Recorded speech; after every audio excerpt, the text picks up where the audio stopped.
Baik, Assalamualaikum warahmatullahi wabarakatuh. Waalaikumsalam warahmatullahi Alhamdulillahirrabbilalamin. Sahabat pendengar setia keluarga besar Darul Ikhlas Tahfidz Center, Muncul, Cipayung, Jakarta Timur. Selamat datang di podcast perdana kali ini, tempat berbagi cerita, inspirasi, dan informasi seputar dunia pendidikan. Di episode perdana ini, kita akan mengajak Anda mengenal lebih dekat tentang Sekolah Dasar Al-Quran Darul Ikhlas. Mulai dari visi, misi, hingga berbagai program unggulan yang kami tawarkan. Di sini, Alhamdulillah, kita akan berbincang dengan Ustadz Amrullah Al-Manduri, CSQ, mengenai visi dan misi Sekolah Dasar Al-Quran Darul Ikhlas.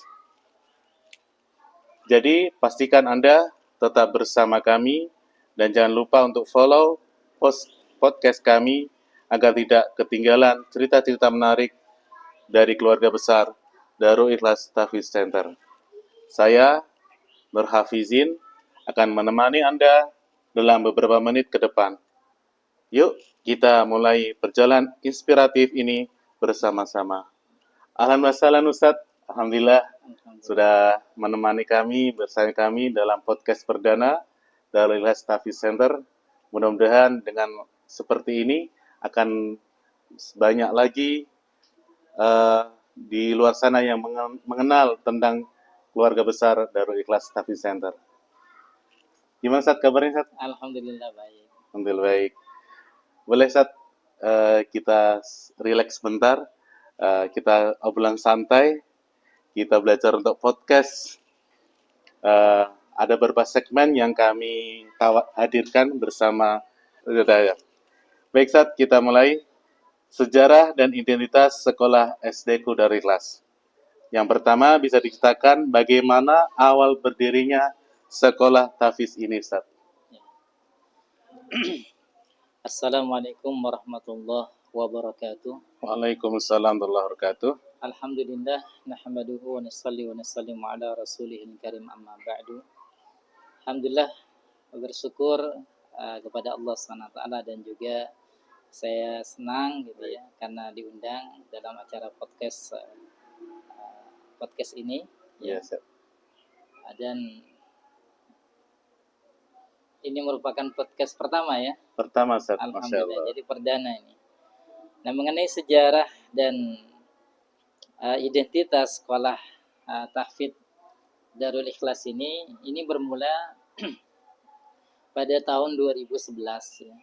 Pada tahun 2011 kisaran sekitar bulan Maret atau April ketika itu kami memang memiliki putra yang memang sudah masuk usia sekolah, ya sekolah dasar. Tapi keinginan kami sebagai orang tua ingin menjadikan anak-anak kami itu para penghafal Quran. Gitu ya. Sehingga kami datangilah lembaga-lembaga pendidikan madrasah, ya ibtidaiyah atau sekolah dasar Islam terpadu ya di sekitaran Muncul ini. Dan alhamdulillah kami dapat berbincang-bincang dengan admin atau pengurus lembaga tersebut. Dan kami ketika itu hanya menanyakan satu soal saja, yakni untuk hafalan siswanya seperti apa gitu, atau berapa juz yang akan didapat kalau sekolah di lembaga yang antum kelola ini, misalnya seperti itu ya.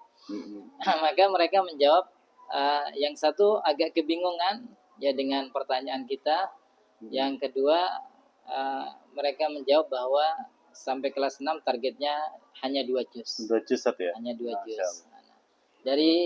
Bermula dari situ, maka kami membuat konsep dan program karena kami ingin minimal gitu ya, anak-anak kami nanti kelas 6 itu sudah bisa menghafal setengah Al-Quran, jadi 15 juz.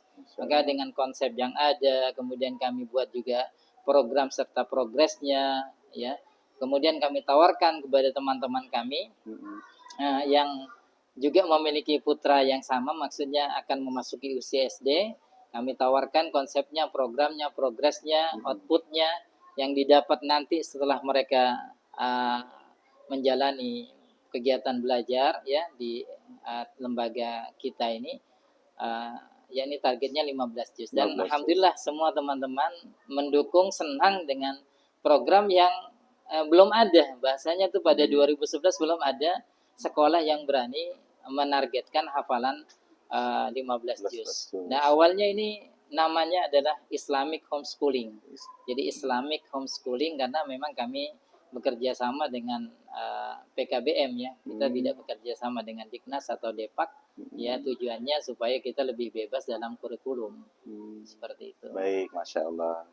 Luar biasa ya ceritanya, perjuangannya Ustaz ya. Ya, alhamdulillah. Baik, berikutnya Ustaz, boleh diceritakan apa visi dan misi utama sekolah tahfiz ini, SD-ku Darul Ikhlas? Visinya adalah membentuk generasi Qur'ani yang mengamalkan Al-Quran ya, dalam segi muamalat, muasyarah dan akhlak ya. Kemudian misinya yang pertama adalah menanamkan kecintaan kepada Allah dan Rasul-Nya. Yang kedua, menanamkan kecintaan kepada Al-Quran dari sejak usia dini ya, sehingga mereka terbiasa bermulazamah dan bersahabat dengan Al-Quran. Yang ketiga adalah mampu mengaplikasikan Al-Quran dalam kehidupan masyarakat sebagaimana kehidupan para sahabat radhiyallahu anhum ajma'in. Ya, karena kehidupan sahabat adalah sebaik-baik zaman, sebaik-baik kurun, sebagaimana sabda baginda sallallahu khairul qurun qarni tsummal ladina yalunahum tsummal ladina yalunahum. Seperti itu. Baik, Ustaz. Alhamdulillah. Terus mengapa memilih fokus pada pendidikan tahfiz Al-Quran? Ya, karena kita harus meyakini sebagai orang Islam bahwa Al-Quran adalah sumber keberkahan, sumber kebahagiaan, sumber kesuksesan, sumber kejayaan, baik dalam kehidupan dunia maupun di akhirat. Nah, kalau kita tekankan para anak-anak kita atau generasi kita ya agar bisa membaca Al-Quran dengan baik, kemudian menghafal, merenungi, mentadaburi, kemudian berusaha mengamalkan Al-Quran tersebut, insya Allah Allah SWT akan berikan keberkahan, bahkan akan memberikan manfaat kepada umat. Masya Allah, amin ya rabbal alamin. Terus apa makna nama sekolah dan filosofinya, Ustaz? Boleh dijelaskan? Ya, nama Darul Ikhlas ini Darul Ikhlas ya, rumah orang-orang yang ikhlas ya, rumah orang-orang yang ikhlas ya. Nah, kita titik beratnya itu kepada kata ikhlasnya itu ya. Karena setiap amal tidak akan diterima oleh Allah SWT tanpa didasari dengan keikhlasan. Maka kita tekankan ya, khususnya kepada guru-guru, para pengajar sekolah dasar Al-Quran Darul Ikhlas ini agar ikhlas ya, kemudian juga kepada murid-muridnya juga agar ikhlas juga dalam menuntut ilmu Al-Quran. Ya, seperti itu. Jadi titik beratnya kepada ikhlas itu. Semoga Allah SWT berikan sifat ikhlas itu kepada kita ya. Luar biasa nih, insya Allah. Baik, saat kita ke segmen berikutnya tentang program dan kurikulum SD Darul Ikhlas. Bagaimana kurikulum tahfiz yang diterapkan di sini, Ustaz? Nah, untuk kurikulum tahfiz di sekolah dasar Al-Quran ini, itu kita ada beberapa jenjang ya, jenjang kelas dari mulai kelas I'dad ya, kelas 1 sampai kelas 6. Dan dari setiap jenjang itu yang kita titik beratkan adalah hafalan Al-Qur'annya ya. I'dad dengan target setengah juz, kelas 1 1 juz, kelas 2 2 juz, kelas 3 3 juz, kelas 4 4 juz, kelas 5 5 juz, sehingga total sampai kelas 5 itu hafalannya 15 juz. Dan kelas 6 hanya tinggal memungkinkan hafalannya saja. Melancarkan saja. Ya, melancarkan. Karena menghafal itu mudah ya, tapi melancarkan hafalannya atau menjaga hafalannya itu yang sulit. Seperti itu. Berarti selain tahfiz, pelajaran umum apa saja yang diajarkan, Ustaz? Pelajaran umum juga ada. Ya, selain pelajaran umum juga pelajaran diniyah juga kita selipkan juga ya. Nah, untuk pelajaran umum kita merujuk kepada Diknas ya, ada pelajaran bahasa Indonesia, ya sains, kemudian matematika ya. Kemudian pelajaran diniyah juga kita dengan kurikulum sendiri, dengan buku panduan atau buku ajar sendiri, sebagaimana yang kita pajang di situ. Pelajaran dini ya, pelajaran diniyah. Satu buku ada beberapa mata pelajaran ya, dari mulai hadis, kemudian fikih, SKI dan akidah, akhlak serta bahasa Arab. Masya Allah. Berarti seperti sekolah-sekolah reguler lain-lainnya, Ustaz ya? Masya Allah. Berikutnya, Ustaz, metode atau pendekatan apa yang dipakai untuk menghafal Al-Quran di sini? Ya, metode yang kita buat di sini adalah metode sederhana sih. Ya, ini metode sebagaimana Nabi dan para sahabat, metode talaki musyafahah. Ya, talaki tatap wajah, musyafahah, murid langsung memperhatikan mulut gurunya ya, dalam melafalkan huruf-huruf Al-Quran dengan baik dan benar, seperti itu. Kemudian karena rata-rata kelas Iqdad 1-2 itu kan belum bisa baca Al-Quran ya. Jadi kita talkin dulu, guru-gurunya mentalkinkan, melafadzkan ayat per ayat ya secara berulang-ulang, diikuti oleh para siswanya. Kemudian ya dihafal apa yang sudah diulang-ulang tersebut, kemudian disetorkan. Nah, itu seperti itu kurang lebihnya. Masya Allah. Berikutnya, adakah program khusus untuk murojaah atau mengulang hafalan jangka panjang bagi siswa-siswa? Ya, untuk program murojaah sebagaimana yang kita sampaikan tadi,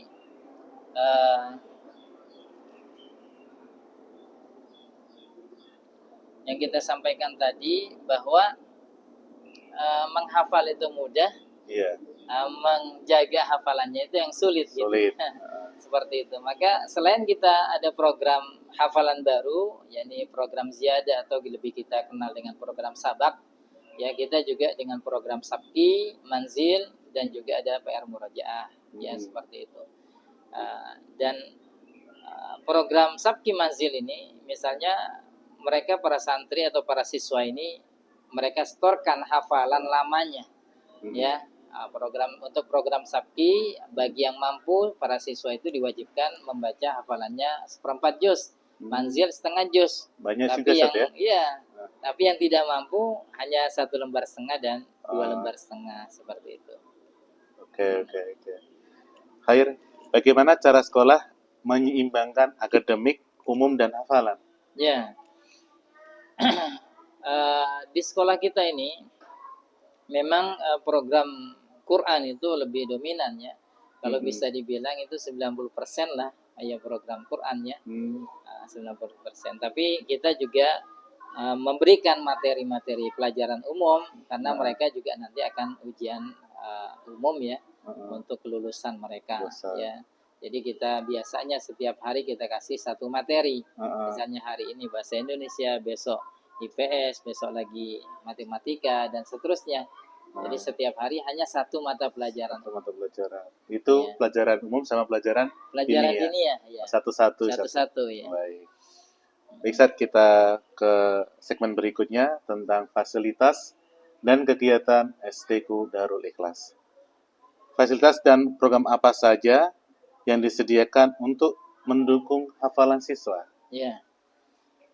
Untuk mendukung hafalan siswa, karena memang kalau dari segi target kita kan tadi agak tinggi lah bahasanya ya. Jadi kita targetnya itu ada target hafalan harian kan. Kelas 1 diwajibkan untuk menambah hafalan barunya itu 1 baris setengah. Kemudian kelas 2 3 baris, kelas 3 5 baris, kelas 4 8 baris, kelas 5 10 baris ya. Kelas 6 mereka memutkinkan atau menjaga hafalan yang sudah ada. Kemudian kita juga membuat metode ajar juga dengan mushaf hafalan ini ya. Metode Afik Al-Quran fi Qalbi, yakni metode menghafal Al-Quran dengan pola 5M, membaca, menghafalkan, menerjemahkan, menulis dan memutkinkan. Dan juga kita ada buku evaluasi ya, evaluasi harian, hafalan harian. Dan itu juga melibatkan orang tua, karena kita sebagai satu lembaga nggak mungkin bisa tercapai targetnya tanpa melibatkan orang tua. Harus berperan aktif juga ya. Berperan aktif. Kenapa? Karena mereka lebih banyak waktunya di rumah dibandingkan di sekolah kan Sekolah, gitu ya. benar. Maka ada PR murojaah yang harus ditandatangani oleh orang tua masing-masing. Seperti itu. Boleh, Masya Allah. Bisa diceritakan seperti apa sih rutinitas harian para siswa-siswa di Darul Ikhlas? Iya, jadi rutinitas harian kita mulai masuk itu jam 6:30 ya. Jam 6:30 itu kita sudah berada di kelas masing-masing. Kemudian murojaah jamaiyah berjamaah satu kelas ya, itu per kelas tahfidz ya, per kelas tahfidz sesuai dengan hafalannya. Ya, nah biasanya dalam masa setengah jam itu kita bisa murojaah setengah juz. Ya, setengah juz karena murojaahnya dengan tartil.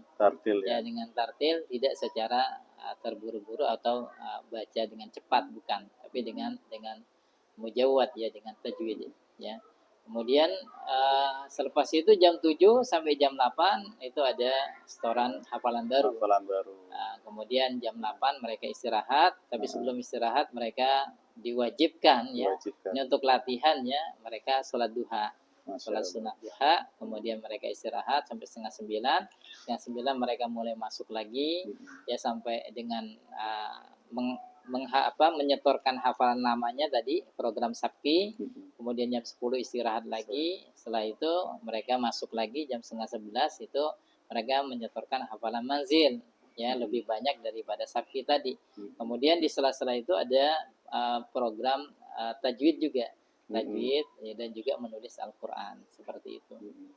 Nah, setelah jam setengah 12 mereka ada program Qailullah. Dan ini wajib ya. Dan mungkin nggak tahu ya, kayaknya belum ada di sekolah-sekolah lain program Qailullah ini. Tidur siang, tidur siang. Jadi mengikuti sunnah baginda Nabi Sallallahu Alaihi Wasallam. Jadi tidur sebentar sebelum datangnya waktu sholat duhur. Nah, setelah itu mereka sholat duhur, kemudian masuk lagi sekitar jam 1. Kemudian mereka diberikan materi umum dan juga diniyah sampai jam 2 mereka baru pulang. Jadi KBM sampai jam 2 jam 2 ya. Jam 2. Kecuali kelas 1, kelas 2 itu hanya sampai ke jam 1 saja. Jam 1, baik. Terus adakah kegiatan ekstrakurikuler di luar tahfidz? Ya, alhamdulillah ada. Ya. Jadi kita biasanya ada program bulanan, yakni outing class namanya, yakni belajar di luar sekolah. Itu untuk merefresh ya, merefresh otak-otak anak-anak kita itu, karena kan namanya dunia anak-anak ya, ini dunia permainan ya, dunia main-main ya. Nah, kemudian kita juga ada program rihlah ilmiah atau tadabbur ya, biasanya keluar kota tapi nggak jauh-jauh ya. Mungkin daerah Bogor, daerah Sentul situ ya. Kemudian juga ada program mabit. Nah, ini yang menarik ya. Program mabit ini adalah menginap selama 1 hari di sekolah ya. Itu dengan program pesantren bahasanya gitu ya, pramondok lah bahasanya. Jadi mulainya program asar, dari mulai asar sudah di sekolah sampai pagi. Setelah jam 7 lah mereka bisa kembali pulang. Dan di program mabit ini Masya Allah ya, dengan ada program tahajudnya, ada program muhadarahnya, ada program musabaqahnya. Kemudian ya, yang intinya adalah kebersamaan dan kekompakan anak-anak dalam saling tolong menolong, bantu membantu dalam ibadah kepada Allah Subhanahu wa taala ya, seperti itu. Ya, alhamdulillah itu sudah berjalan berapa kali atau kita rutinkan gitu ya. Berapa bulan sekali itu program mabit ini. Berikutnya Ustaz, Masya Allah ini. Apakah ada asrama dan bagaimana pengolahannya Ustaz? Ya, alhamdulillah yayasan kita, Yayasan Darul Ikhlas Tahfidz Center ini memang ada 2 lembaga ya. Lembaga pertama adalah sekolah dasar Al-Qur'an, yang kedua adalah pondok pesantren. Ada pondoknya juga ada. Tapi ini untuk usia SMP ke atas ya, karena mereka mukim ya, 1x24 jam berada di pondok gitu ya. Dan kita tidak menutup ya para siswa yang akan ikut program mukim gitu ya. Dan alhamdulillah sudah ada 2 orang juga atau 3 orang ya, yang siswa SD-ku itu yang mukim di pondok pesantren Darul Ikhlas. Dan alhamdulillah perkembangannya begitu bagus ya. Mereka yang biasanya hanya mampu menyetorkan hafalannya Hafalannya. setengah halaman, sekarang sudah bisa satu halaman disetorkan gitu ya. Sangat membantu Sangat juga. membantu, Masya alhamdulillah Allah. ya. Sangat membantu. Ini jadi bagi orang tua pasti kepingin ini untuk sekolah sambil bermukim di pondok pesantren. Pasti Ya. orang tua pasti bahagia. Tapi ini program hanya baru ikhwan saja. Baru ikhwan Akhwatnya ya. belum, insya Allah mohon doanya. Insya Allah. Baik, saat kita lanjut ke segmen berikutnya, yaitu tentang tenaga pendidik dan siswa SD-ku Darul Ikhlas. Ya. Siapa saja yang mengajar dan bagaimana kualitas para ustadz dan ustadzahnya, Ustaz? Ya. Jadi para pengajar SD-ku ini kita ambil dari alumni-alumni pondok pesantren Darul Ikhlas ya, dan juga alumni pondok pesantren yang lain. Ya. Nah itu yang kita titik beratkan di sini adalah para pengajar yang memang sudah hafal Al-Quran. Seperti itu ya. Karena sekolah ini kan sekolah Al-Quran ya, maka kita sangat titik beratkan kepada guru-gurunya itu semuanya hafal Al-Quran, hafid Al-Quran ya, seperti itu. Kira-kira dari mana saja nih, Ustaz, siswa dan berapa jumlahnya siswa sekarang? Iya, alhamdulillah siswa ini berasal dari sekitaran Kecamatan Cipayung yang kita berlokasi kan di Kelurahan Munjul. Kecamatan Cipayung ya. Kemudian siswanya juga dari sekitaran Cipayung dan Kecamatan Ciracas ya. Kecamatan Ciracas. Dan jumlah saat ini 35 siswa-siswi. 35. Masya Allah. 35 siswa-siswi. Memang pilihan Allah, Ustaz ya, yang mau sekolah di sini ya. Yang mau orang tuanya mau mensekolahkan di sekolah tahfiz itu luar biasa, Masya Allah. Terus apa Ustaz kriteria penerimaan siswa baru, Ustaz? Ya kriterianya yang pertama adalah keinginan yang kuat ya, khususnya dari pribadi anaknya sendiri ya untuk menjadi hafid Al-Quran. Kemudian yang kedua adalah dorongan orang tuanya. Ya memang orang tuanya juga sama-sama ingin agar anaknya itu menjadi hafid Al-Quran. Seperti itu. Ya kemudian baru ada seleksi-seleksi selanjutnya. Ya mulai dari baca Al-Quran, kemudian ada juga psikolog anaknya, serta kesehatan dan lain sebagainya. Itu akan dites atau diwawancara sebelum mereka masuk ke sekolah ini. Ngomong-ngomong nih, Ustaz, prestasi apa saja nih yang pernah diraih sekolah tahfiz ini? Ya alhamdulillah, masya Allah kita sudah lihat nih beberapa piala ini baru beberapa saja. Ini sebagian aja ya? Sebagian aja. Masih banyak lagi ya? Masih banyak lagi. Masya Allah. Karena kita tanpa terasa SD-ku ini sudah meluluskan 9 generasi, 9 angkatan. 9 angkatan. Ya, dan dari 9 angkatan itu beberapa angkatan ya, sekitar 50% angkatan itu memang sesuai dengan target. Jadi 15 juz. Bahkan di angkatan yang ke-6 itu sampai tembus ada satu orang siswi yang hafalannya itu 30 juz. 30 juz ya? Ya, 30 juz. Usia SD ya? 12 tahun ya. 12 tahun ya. Ya, itu satu orang siswi yang tembus hafalannya sampai 30 juz. Ya, ini semua ya berkat pertolongan Allah SWT ya. Masya Allah, ya. Jadi kita tidak bisa apa-apa ya, kecuali memang pertolongan Allah SWT. Ya. Masya Allah. Baik. Bagaimana dukungan masyarakat atau orang tua terhadap program tahfiz? Ya alhamdulillah dari lingkungan ya, khususnya para pejabat daerah ya, RT, RW ya, dan juga para tokoh masyarakat sangat-sangat mendukung program tahfidz ini. Kadang-kadang kita juga bikin acara tahunan seperti santunan Muharram yang bekerja sama dengan para tokoh-tokoh masyarakat sini, dan juga kadang-kadang kita tampilkan ya hasil daripada pembinaan kita kepada anak-anak, khususnya kepada hafalan-hafalan mereka, dan mereka semua sangat bergembira dan mendukung bahwa di daerahnya ada sekolah tahfidz Al-Quran ya, seperti itu ya.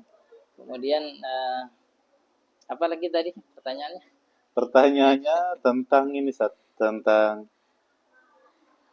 tentang program tahfiz. Bagaimana dukungan masyarakat atau orang tua terhadap program tahfiz? Ya, orang tua juga alhamdulillah sudah merasakan ya, merasakan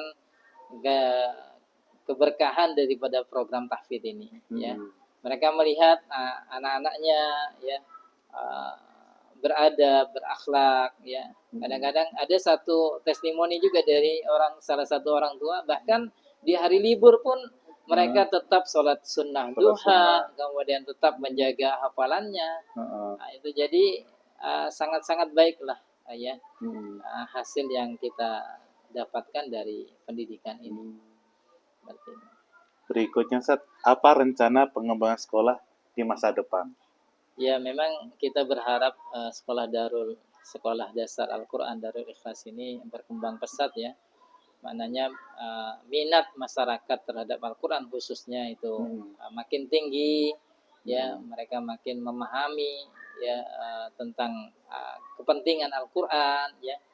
Dan harapan kita SDQ Darul Ikhlas ini bukan hanya ada di Jakarta ya, tapi kita akan buka cabang juga di daerah-daerah sehingga kita bisa memasyarakatkan Al-Quran. Seperti itu. Nah, alhamdulillah insyaallah di tahun depan itu di cabang kita di daerah Ampana, Sulawesi Tengah, insyaallah akan membuka SDQ Sekolah Dasar Al-Quran Darul Ikhlas. Amin, masyaallah. Baik. Berikutnya, Ustaz, harapan terbesar sekolah terhadap para lulusan penghafal Al-Quran. Ya, kita sangat mengharapkan ya para lulusan SDQ ini tidak bahasanya tuh melupakan Al-Quran ya, karena tujuan kita awal sekolah di sini kan untuk bermulazamah ya, bercengkrama, bersahabat dengan Al-Quran ya. Walaupun ada sebagian lulusan daripada SDQ ini yang kuliah di fakultas umum ya, bukan fakultas agama, tapi jangan sampai Al-Quran yang sudah dimasukkan ke dalam hati-hati mereka dari mulai sejak usia dini mereka itu hilang atau lepas gitu ya. Sehingga kita harapkan ya para lulusan SDQ ini yang nantinya mungkin mereka menjadi dokter, tapi dokter hafiz Al-Quran, pilot yang hafiz Al-Quran ya, insinyur yang hafiz Al-Quran ya. Jadi kita ingin seperti itu ya, pejabat-pejabat yang hafiz Al-Quran ya, sehingga Al-Quran memang tertanam di dalam hati-hati generasi-generasi kita atau anak-anak kita. Baik. Ini saya di luar pertanyaan yang ada ini. Lulusan SD Relkas kira-kira sudah di mana saja nih, Ustaz? Ya, alhamdulillah beberapa lulusan kita sudah melanjutkan ke jenjang selanjutnya yang lebih tinggi. Alhamdulillah bahkan sudah ada yang ke luar negeri ya, khususnya di Al-Azhar ya, di Mesir. Kemudian baru beberapa minggu lalu kita juga melepaskan satu lulusan kita untuk melanjutkan ke Ma'had Ibn Abbas ya di Turki ya. Kemudian juga ada yang sudah selesai qiraat Asyrah Sugro'nya ya, dan sekarang sudah melanjutkan ke akademi guru agama ya. Seperti itu ya, alhamdulillah kita sangat-sangat senang ya, sangat-sangat senang melihat ternyata didikan yang kita berikan kepada mereka itu masih dijaga gitu ya. Sehingga mereka masih tetap sangat-sangat mencintai Al-Quran, sehingga mereka terus melanjutkan program pendidikan Al-Quran mereka itu. Baik Ustaz, terima kasih di atas kebersamaannya bersama podcast perdana ini. Semoga cita-cita SD Ikhlas ini bisa mengepakkan sayapnya sampai ke seluruh alam. Amin. Terima kasih Ustaz atas kebersamaannya. Ya, barakallah.